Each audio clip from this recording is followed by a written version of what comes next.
In this exercise, we'll practice our knowledge of visualizations in Spotfire by defining Spotfire color schemes. We'll explain Spotfire box and Whisker plots. We'll define the steps to export a Spotfire document. We'll define all types of layers available in a Spotfire map chart. And finally, we'll define a spatial visualization. Now pause the video and perform the exercise. When you come back, go over these one by one. Okay, so let's go over these one by one. First, defining Spotfire color schemes. Well, color schemes can be defined for a visualization by going into the properties and going to colors. And here's where we specify our color schemes. So if we click on the color schemes icon here, we can pick from some predefined color schemes, and we can also create our own and then save them as a particular color scheme. So this one I've saved as document color scheme. And that is basically it as far as color schemes go. You create your color schemes and you save them here in the colors properties of your visualization. Now let's have a look at box and whisker plots.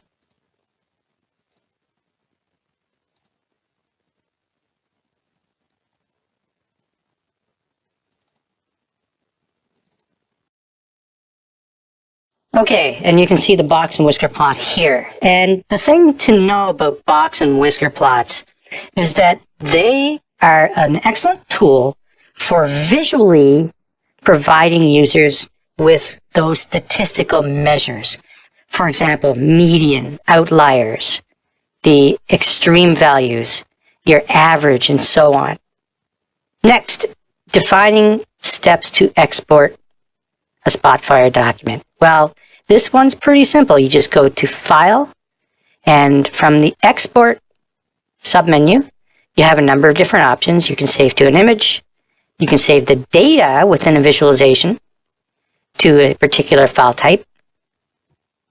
You can save the data to a library. You can save your visualization to an HTML, to a PowerPoint, or to a PDF.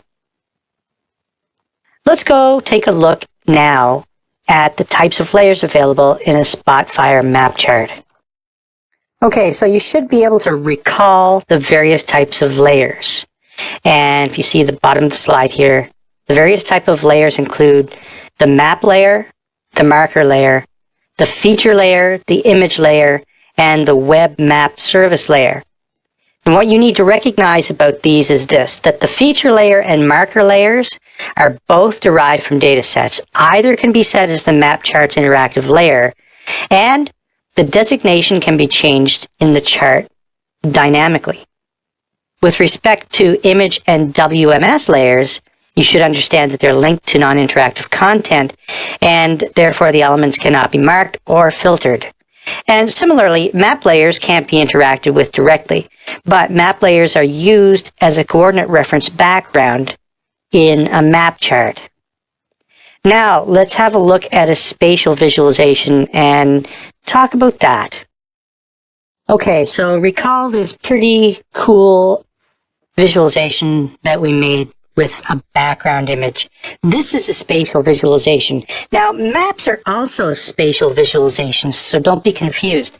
But this is a spatial visualization in a non-geographical context. So there's two contexts. There's geographical and non-geographical context. In this case, what we did was we created this excellent spatial visualization in a non-geographical context, and we created these markers which are active or interactive, that is, on our visualization.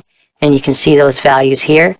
And these are projects that are being performed on this innovative vehicle, which is under development at the moment. And we can see the progress.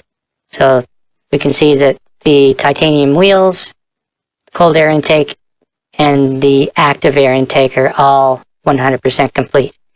But bottom line is that's a spatial visualization, but maps are also spatial visualizations. They're just in a geographical context. This one is in a non-geographical context, so you should be aware of that distinction.